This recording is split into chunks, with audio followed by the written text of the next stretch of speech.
আজকের গল্প আজ থেকে প্রায় ৪০ বছর আগে দেবগড়ে ঘটেছিল। ওই যুগটা, যেটাকে পুরনো যুগ বলে মানা হয়, সেই যুগে হাসপাতালের জন্য লোকেদের অনেক ঘন্টা সফর করে শহরে যেতে হতো। আর তখন দেবগড়ে আগমন হয় ডক্টর অরবিন্দ, যে চিকিৎসক বিজ্ঞানকে এত ভালোভাবে জানত যে সে দাবা করত যে সে মরে যাওয়া মানুষকেও জীবিত করে দিতে পারে। আসুন তাহলে জেনে নিই এই গল্পটা একেবারে শুরু থেকে। ৪০ বছর আগে একটা ছোট গুহার এলাকা আবার নির্মাণ করে একটা ছোট হাসপাতাল হিসেবে তৈরি করা হয়। ডক্টর অরবিন্দ একমাত্র এমন চিকিৎসক ছিল যে সে ওই গ্রামে থাকত। যাই হোক, কেউ আজ পর্যন্ত এটা জানতে পারেনি যে সে গ্রামে কোন জায়গায় থাকত, কারণ আজ পর্যন্ত কেউই তার বাড়ি দেখেনি। প্রত্যেকেই তাকে হাসপাতালেই দেখেছিল। ৩ মে ১৯৮২-তে ওই গ্রামেই থাকত রমেন্দ্র। তার বুড়ো বাবাকে সঙ্গে নিয়ে হাসপাতালে পৌঁছয়। তার হার্ট অ্যাটাক হয়েছিল। স্ট্রেচারে শুইয়ে অপারেশন থিয়েটারে অবধি নিয়ে যেতে যেতেই তার বাবার নার্ভস জবাব দিয়ে দিয়েছিল। রমেন্দ্র জোরে জোরে কাঁদতে লাগলো। আর তার এই অবস্থা দেখে ডক্টর অরবিন্দ তাকে সান্ত্বনা দিয়ে বলল, এটা আমার হাসপাতাল, এখানে মৃত লোকেরাও বেঁচে ওঠে। তুমি আমাকে একটু সময় দাও, তোমার বাবা আবার বেঁচে উঠবে। ক্রমাগত ২৫ মিনিট অবধি চিকিৎসা করার পর রমেন্দ্রর বুড়ো বাবা কোনো রকম সাহায্য ছাড়াই অপারেশন থিয়েটার থেকে বাইরে নিজের থেকেই পায়ে হেঁটে চলে এলো। রমেন্দ্র নিজের চোখে সেটা বিশ্বাস করতে পারছিল না যে ডাক্তারবাবু তার বাবাকে আবার জীবিত করে দিয়েছে। বাবা, আমি নিজের চোখের উপর বিশ্বাসই করতে পারছি না যে তুমি একেবারে ঠিক আছো। রমেন্দ্রর বাবা তার কথাগুলোর কোনো জবাব দিল না আর সোজা হাসপাতাল থেকে বেরিয়ে চলে যায়। ওর বাবা একদম কোনো কাঠের পুতুলের মতো সোজা হেঁটে চলেছিল। রমেন্দ্রর তার বাবার এই ব্যবহারটা খুবই আজব লাগল। এই কথাটাই ও ডক্টরকে জিজ্ঞেস করে, আরে ডাক্তারবাবু, আমার বাবা আমার ঠিক তো হয়ে গেছে, কিন্তু সে এত অদ্ভুত ব্যবহার কেন করছে? রমেন্দ্র বাবু, তোমার বাবা মৃত্যুর মুখ থেকে বেঁচে এসেছে, একটু তো সময় লাগবেই আগের অবস্থায় ফেরার জন্য। এই খবরটা এখন পুরো গ্রামে ছড়িয়ে পড়ল যে ডক্টর অরবিন্দের হাসপাতাল থেকে কেউই মৃত অবস্থায় ফেরে না, মরে যাওয়া মানুষও আবার জীবিত হয়ে ওঠে। এরপরে আরও ২টো পেশেন্ট এলো যাদের মরে একদিনেরও বেশি হয়ে গেছিল, কিন্তু হাসপাতাল থেকে ফেরার সময় তারা জীবিত ছিল। কিন্তু যদি এরকম সম্ভব হতো তাহলে পৃথিবীতে ভগবানের কোনো দরকারই হতো না। এখন ডাক্তারের এই মারাত্মক শক্তির সবাইকে মুখোমুখি করতে হলো। সেই রোগীরা যারা ডাক্তার অরবিন্দের হাসপাতাল থেকে মরে যাওয়ার পরেও জীবিত ফিরে আসতো, তাদের সবার মধ্যে একটা জিনিস লক্ষ্য করা হলো, তাদের সবার ভেতর থেকে হৃদয় স্পন্দনের আওয়াজ উধাও হয়ে যায়। তাদের আগের ব্যবহার আর এখনের ব্যবহারের মধ্যে আকাশ পাতালের তফাৎ ছিল। তারা সবাই এখন না তো কারোর সঙ্গে কথা বলতো, না খাবার খেত, না জল খেত, তবুও একদম সুস্থ থাকতো। তাতে তাদের গায়ে জ্বলন্ত লোহাই লাগিয়ে দাও না কেন, তাদের কিছু তফাৎ হতো না। এর মানে তারা সবাই আসলে এক জীবন্ত লাশে পরিণত হয়ে গেছিল। তাদের জীবন আর মৃত্যুর মধ্যে কোনো পার্থক্য ছিল না। প্রধানবাবুর বাড়িতে ২-৩ জন লোক এই নিয়ে মিটিং করলো, যেখানে সবাই একসাথে এই সিদ্ধান্ত নিল যে পরের বারে যখনই কোনো মরে যাওয়া পেশেন্ট ওই হাসপাতালের ভেতরে যাবে, তাহলে আমরা সবাই ভেতর থেকে লুকিয়ে দেখব যে ওই ডাক্তার আসলে এমন কি করে। ৩ দিন পরে একটা লোকের মৃত্যু হয়ে যায়, আর সে ছিল রমেন্দ্র, যেটা এই ঘটনাটাকে আরো গম্ভীর করে দিয়েছিল। আসলে ওর মৃত্যুর কারণ ছিল ওর বাবা। সে রমেন্দ্রকে কে জানি কখন আর কিভাবে মেরে দিয়েছে। রমেন্দ্রর খুব মারাত্মকভাবে মৃত্যু হয়ে যায়। ওর মৃতদেহকে নিয়ে ২ জন হাসপাতালের ভেতরে নিয়ে যায়, আর হাসপাতালে যাওয়া মাত্রই ডাক্তার অমরেন্দ্র তাদের বাইরেই থামিয়ে দেয় আর বলল যে ভেতরে আমরা এর চিকিৎসা করে তাড়াতাড়ি বাইরে পাঠিয়ে দেব। ওদিকে হাসপাতালে ভেতরে অপারেশনের ওই জানলা দিয়ে প্রধানবাবু আর তার দুই বন্ধু লুকিয়ে ওই ডাক্তারের ওপর নজর রাখছিল যে সে আসলে করেটা কি। তখনই তারা দেখল যে ওই ডাক্তার অরবিন্দ রুমটাকে বন্ধ করার পরে এক অসুর রূপ ধারণ করে নেয়, যেখানে তার দাঁত দুটো তার মুখ থেকে বাইরে চলে আসে। সে রমেন্দ্রর ছাতিটা ছিঁড়ে দিল আর তার থেকে হৃৎপিণ্ড পার করে খেতে লাগলো। সে খুবই নির্দয়তার সঙ্গে রমেন্দ্রর হৃৎপিণ্ড খেয়ে চলেছিল আর পরে তার ছাতিটা সুতো দিয়ে সেলাই করে দিল। আর তখনই ওই ডাক্তার একটা মন্ত্র পড়তে লাগলো, ভূত সতী নর্মিতা আত্মা মিলনা কর্মঠ মৃত্যুর সন্দেশ। তখনই ওখানে আরেকটা প্রেত আকর্ষিত হয়ে যায় আর সে রমেন্দ্রর শরীরে প্রবেশ করে গেল আর রমেন্দ্র উঠে দাঁড়ালো। জানলা দিয়ে উঁকি মেরে সেই লোকগুলো ওই ডাক্তারের ভূতের ব্যাপারে জানতে পেরে গেছিল আর এটাই কারণ ছিল সে অন্য শান্তিহীন আত্মাকে শরীর প্রদান করত আর তাদের মধ্যে থেকে হৃৎপিণ্ড বার করে খেয়ে ফেলত। এটাই কারণ ছিল যে লোকগুলো ওই হাসপাতাল থেকে জীবিত হয়ে ফিরে আসছিল তাদের বুক থেকে হৃৎপিণ্ড স্পন্দনের আওয়াজ আসতো না, কারণ আসলে তো সেখানে হৃৎপিণ্ড থাকতই না। গোটা গ্রামকে বলার চেয়ে ভালো ওই প্রধানবাবু আর তার দুই বন্ধু মিলে এই সিদ্ধান্ত নিল যে সে এই নরকের শিকড় অর্থাৎ এই হাসপাতালটাকেই পুড়িয়ে ছাই করে দেবে, যাতে গ্রামের অনেক অসহায় প্রাণ শেষ হওয়ার থেকে বেঁচে যাবে। এরপরে প্রধানবাবু আর তার দুই বন্ধু মিলে ওই হাসপাতালের চারিদিকে কেরোসিন তেল ছড়িয়ে দিল আর আগুন লাগিয়ে দিল। ওই ডাক্তারেরও জোরে চিৎকারের আওয়াজ এলো আর কিছু ঘন্টার মধ্যেই ওই হাসপাতাল আর ডাক্তারের ভূত দুটোই পড়ে ছাই হয়ে গেল। এরপর থেকে সবকিছু ঠিক তো হয়ে গেল, কিন্তু ওই হাসপাতাল অভিশপ্ত হয়ে গেল আর আজও ওই হাসপাতালে দেওয়ালে পাখি অবধি বসে না। দেখুন, আমার কথা শুনুন, এই পেশেন্টের কিছুক্ষণ পরে জ্ঞান ফিরে যাবে, ততক্ষণ ওকে এখানেই থাকতে দিন। আধ ঘন্টা পরে ঘড়িতে 11:50 হয়েছিল। হাসপাতালের সব লোকেরা এখানে ওখানে দৌড়তে লাগলো। কেউ দৌড়তে দৌড়তে পড়ে যাচ্ছিল আর কেউ একে অপরের সঙ্গে ধাক্কা খাচ্ছিল। পুরো হাসপাতালে ছুটোছুটি লেগে গেছে। পালাও এখান থেকে, তাড়াতাড়ি করো, পালাও। 12টা বাজার আগেই হাসপাতাল নির্জন হয়ে গেল। ঘড়িতে 12টা বাজা মাত্রই মুর্দা ঘরের দরজা নিজের থেকেই খুলে যায়। কারুর হাঁটার আওয়াজ এলো। মুর্দা ঘর থেকে একটা ডাইনি বাইরে বেরিয়ে, যার চুল এলোমেলো ছিল আর যার পরনে সাদা কাপড় ছিল। ডাইনি নিচে ঝুঁকে মাটিটা শুকতে লাগলো। এখানে একটা ওয়ার্ডে যে পেশেন্ট অজ্ঞান ছিল তার জ্ঞান ফিরে যায়। আরে সবাই কোথায় চলে গেলে? আরে কেউ আছে কি এখানে? তখনই পেশেন্ট কারোর চলার আওয়াজ শুনতে পায়। দরজা নিজের থেকেই ধাক্কা খেতে শুরু হয়। পেশেন্টের বেড নিজের থেকেই নড়তে শুরু করে, যেন বেডটাও ভয়ে কাঁপছিল।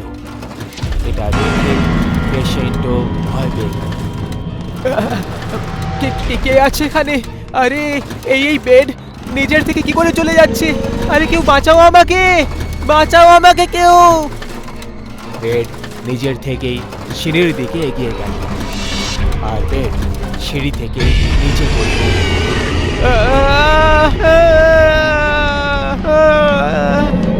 ওই পেশেন্টটা খুব আঘাত লেগেছিল, ও যন্ত্রণায় ছটফট করছিল আর পেছন থেকে বেড নড়তে লাগলো। আর ওই নড়তে থাকা বেড থেকে উঠে পেশেন্ট পালাতে লাগলো। ও দৌড়ে যাচ্ছিল আর বেড ওর পিছু করছিল। আরে বাঁচাও, এ আমাকে মেরে ফেলবে, বাঁচাও আমাকে। যখনই ও সামনে দেখে সাদা কাপড়ে ডাইনি ওর সামনে দাঁড়িয়ে রয়েছে। ডাইনিকে দেখে ভয় পেয়ে ও নিচে পড়ে যায় আর পেছনের দিকে দেখতে শুরু করে। আমাকে মেরো না, আমাকে ছেড়ে দাও। পেশেন্ট পালানোর চেষ্টা করে। ডাইনি ঝাঁপ দিয়ে পা দুটো ধরে ফেলে। পেশেন্টকে টেনে টেনে মুর্দা ঘরের ভেতরে নিয়ে গেল সে। আর তারপরে পেশেন্টের জোরে জোরে চিৎকারের আওয়াজ আসতে লাগলো।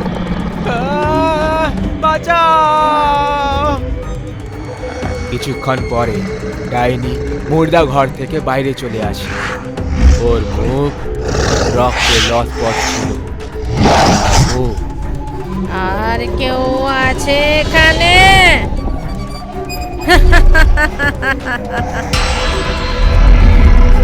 মুর্দা ঘরের দিকে দেখে জোরে জোরে হাসতে শুরু করে।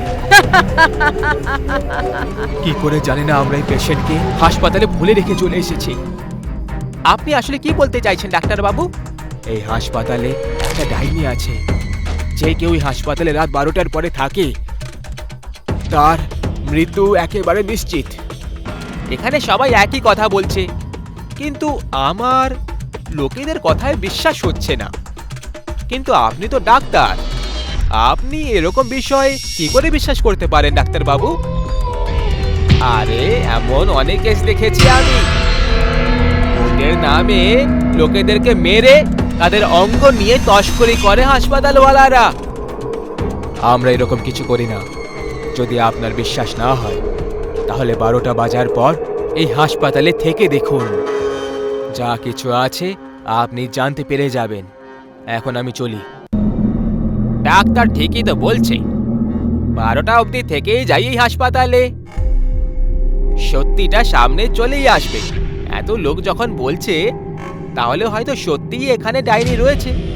আর যদি সত্যি ডাইনি থাকে তখন একটা কাজ করি, হাসপাতালে মিনি ক্যামেরা লাগিয়ে দিই। আর হাসপাতালের বাইরে ওবি ভ্যানে বসে আমি সব কিছু দেখে নেব। সব কিছু আমার সামনে জলের মতো পরিষ্কার হয়ে যাবে। জার্নালিস্ট ছোট ছোট ক্যামেরা হাসপাতালে লাগিয়ে দেয় আর নিজের ওবি ভ্যানে বসে 12টা বাজার অপেক্ষা করে। এত বছর ধরে হাসপাতালে সবার প্রাণ চলে যাচ্ছে। আসলে এরকমটা হওয়ার কারণ কি? আজ সত্যিটা সবার সামনে চলে আসবে। যেই সত্যি হোক না কেন, এই সত্যিটা সবার সামনে নিয়ে আসার জন্য আমার প্রমোশন তো একদম পাকা। 12টা প্রায় বাজবে করছে।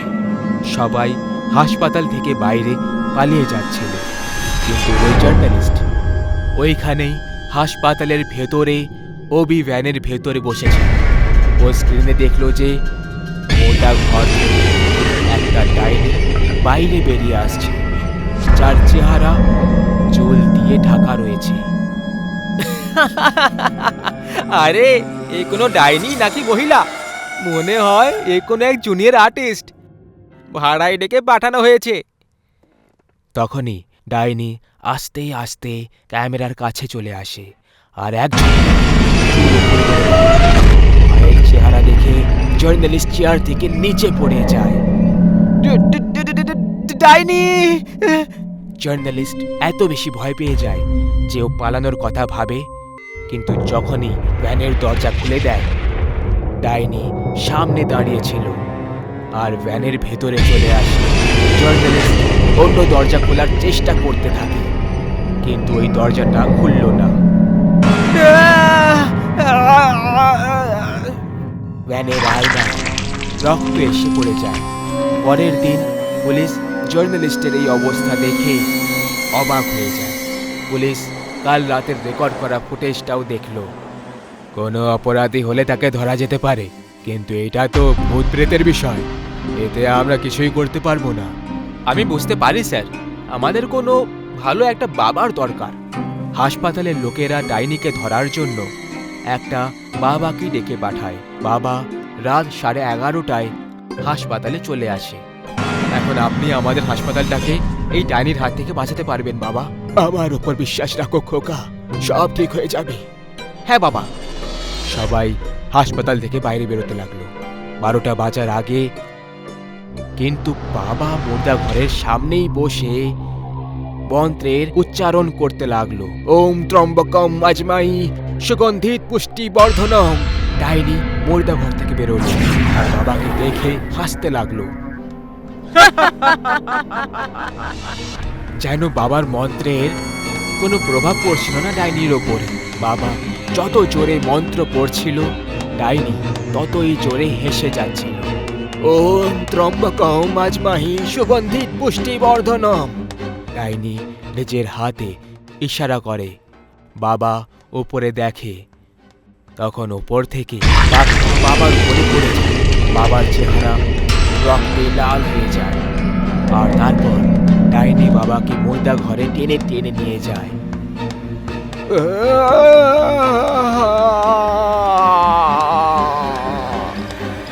বাকিদের মতোই ডাইনি বাবাকেও নিজের শিকারে পরিণত করল।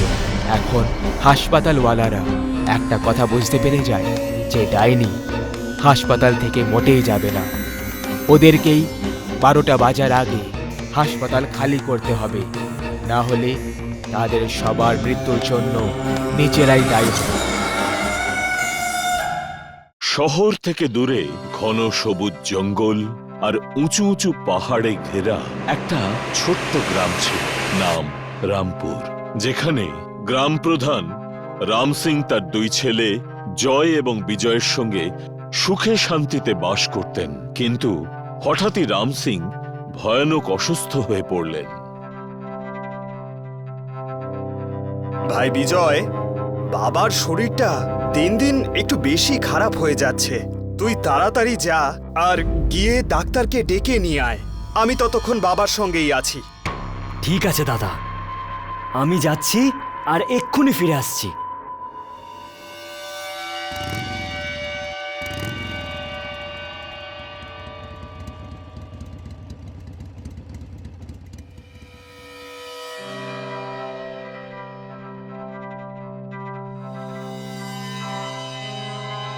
Doctor madam, doctor madam, doctor madam. আরে আরে আরে বিজয়, আগে শ্বাস নাও ঠিক করে। কি হয়েছে? বাবার শরীরটা খুব খারাপ করেছে। ডক্টর ম্যাডাম, আপনি তাড়াতাড়ি চলুন আমার সাথে, যদি দেরি হয়ে যায়।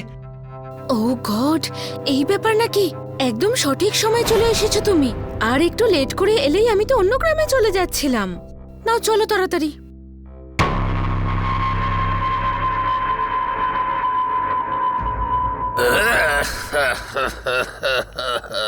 আমি কি আর বাঁচবো না ডাক্তার ম্যাডাম? আরে কি প্রধান মশাই, এইরকম কথাবার্তা বলে কেন নিজের ছেলেদের ভয় দেখাচ্ছেন আপনি? তুমি কেন বয়স্ক মানুষের সাথে মজা করছো? পৃথিবী ছেড়ে চলে যাওয়াটাই তো সব থেকে বড় সত্য। এতে লুকোনোর কি আছে? কিচ্ছু হয়নি আপনার, সাধারণ সর্দি কাশি হয়েছে মাত্র। সত্যি ছোট হোক কিংবা বড়, এখনো আপনাকে অনেক বছর বাঁচতে হবে, এটাই ফাইনাল। বিজয়, এই দুটো ওষুধ তোমাকে আনতে হবে। একটা ডোজ এখনই দিয়ে দেবে ঘুমানোর আগে, আর একটা কাল সকালে, আর তৃতীয়টা কাল সন্ধেবেলা। যদিও কাজ প্রথম ডোজেই হয়ে যাবে, তোমরা দেখতে পেয়ে যাবে। ডক্টর ম্যাডাম, সব ঠিক হয়ে যাবে তো? আরে কি হয়েছে কি তোমাদের সকলের? এত নেগেটিভ কেন ভাবছো? ভাই বিশ্বাস করো, ওনার সাধারণ সর্দি কাশি হয়েছে। আমায় বিশ্বাস করো, সব ঠিক হয়ে যাবে। এখন আর কোনো কথা নয়, আমি আসছি।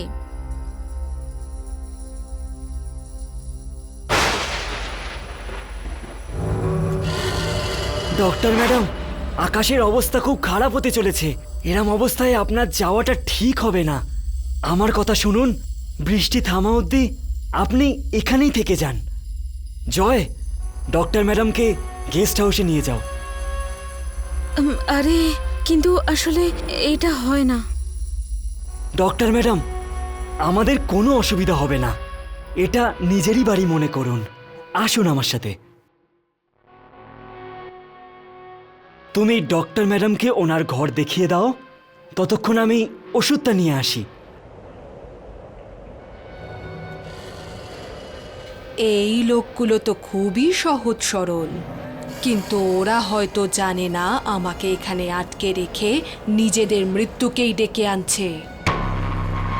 নিজের কপালে চিন্তার কিছু ভাঁজ নিয়ে সেই মহিলা ডাক্তারটি জয়ের পেছনে পেছনে গেস্ট হাউসে পৌঁছল। আর বিজয় ওষুধের দোকান থেকে ডক্টরের প্রেসক্রিপশন অনুযায়ী ওষুধ নিয়ে এলো আর তার বলা ডোজ তাদের বাবাকে খাইয়ে দিল। এরপর ওই খারাপ আবহাওয়ার রাতে সবাই চাদর মুড়ি দিয়ে ঘুমিয়ে পড়ল। কিন্তু রাত 12টা বাজতেই হঠাৎই গ্রাম প্রধান মহাশয় জেগে উঠলেন। ডাক্তার ম্যাডাম ঠিকই বলেছিলেন, একটা ওষুধ খাওয়ার সাথে সাথেই আমি একদম সুস্থ হয়ে গেছি, দুর্বলতাও চলে গেছে। আমি বরং একটু জল খাই। আরে এই আওয়াজটা কিসের? জয়, বিজয়, আরে অপদার্থ দুটো ওঠ, তাড়াতাড়ি ওঠ। কি কি হয়েছে বাবা? মনে হচ্ছে কোনো বন্য জন্তু গেস্ট হাউসে ঢুকে পড়েছে। ওই ডাক্তার আবার কোনো বিপদে যেন না পড়েন। ওনাকে গিয়ে আমাদের বাঁচাতে হবে। আরে বাবা, তাড়াতাড়ি চলো। প্রধান মহাশয় রাম সিং জয় বিজয়কে সঙ্গে নিয়ে গেস্ট হাউসের দিকে এগোলেন। তারা দেখতে পেলেন ডক্টর রূপমতি দেওয়ালের দিকে মুখ করে সোজা দাঁড়িয়ে আছেন। তারা দেখলেন ওই মহিলা ডাক্তারের মুখ নড়ছে। তাদের মনে হলো যেন সে কিছু একটা খাচ্ছে। দেখে বিজয় ভয় পেয়ে বলে উঠল, বাবা, আমার ভয় লাগছে। আমি বলছি কি, আমরা ফিরে যাই। চুপ কর ভীতু কোথাকারে। উপরওয়ালা হাতির মতো শরীর দিয়েছে, তবুও বলছিস তোর ভয় লাগছে? ডক্টর মা, তুমি ঠিক আছো তো? ডক্টর মা। ও মা গো, এ কি দেখছি আমি? আমি যেই হই না কেন, আমার খিদে পেয়েছে। এসো আমার কাছে, এসো। আমি তোমাদের হৃদয়গুলো খেয়ে খিদে মেটাতে চাই। এসো আমার কাছে, এসো।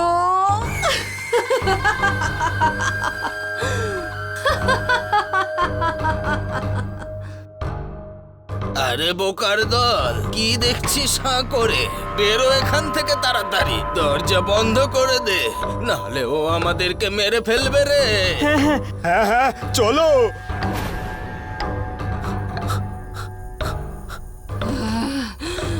দরজা খোলো, দরজা খোলো।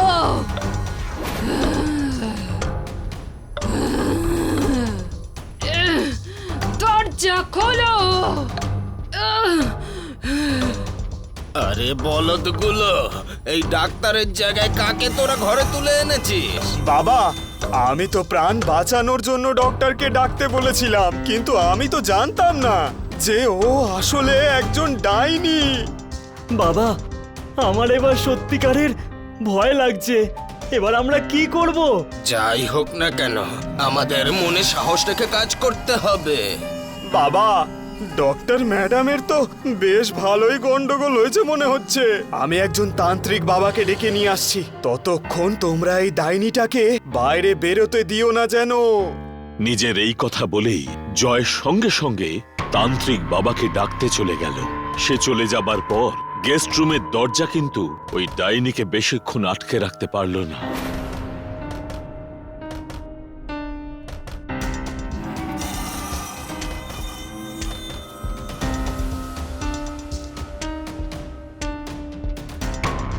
আমার কবলে যে একবার এসেছে সে আর বাঁচেনি, বুঝেছো? পালাও, দেখি কত দূর পালাতে পারো। পালিয়ে যেখানে যাবে সেখানেই আমি পৌঁছে যাব।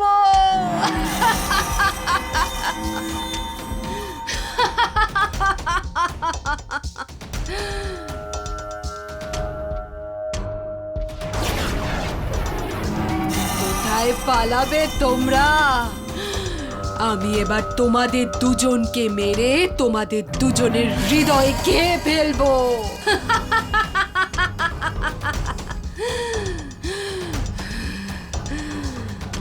বিজয়, সেই ডাইনি বিজয়কে ধরে মারবার জন্য নিজের হাত দুটো ক্রমশ বাড়িয়ে দিল, কিন্তু ধরবার মুহূর্তের ঠিক আগেই তার মাথায় কেউ যেন মোটা ডান্ডা দিয়ে আঘাত করলো, কিন্তু ডাইনির তাতে কিছুই হলো না। এই দাঁড়া ডাইনি!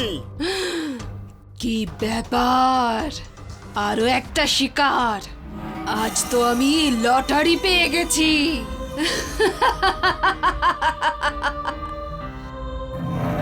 আমার পরিবারের থেকে দূরে সরে যা ডাইনি, তোর শেষ সময় চলে এসেছে।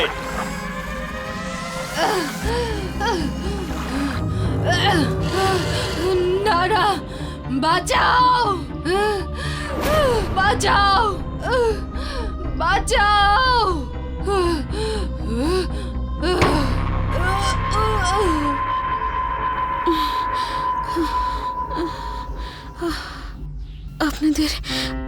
আপনাদের সকলকে অনেক অনেক ধন্যবাদ যে আমায় ভয় পেয়ে দূরে না সরে গিয়ে আপনারা লড়াই করে আমার অন্তরের ডাইনিকে হারিয়ে দিয়েছেন।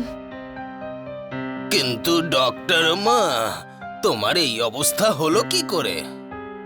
আজ থেকে 10 দিন আগে সন্ধেবেলা গাড়ি নিয়ে বাড়ি ফিরছিলাম, তখনই একটা বিশালাকার গাছের নিচে আমার গাড়ি খারাপ হয়ে যায়।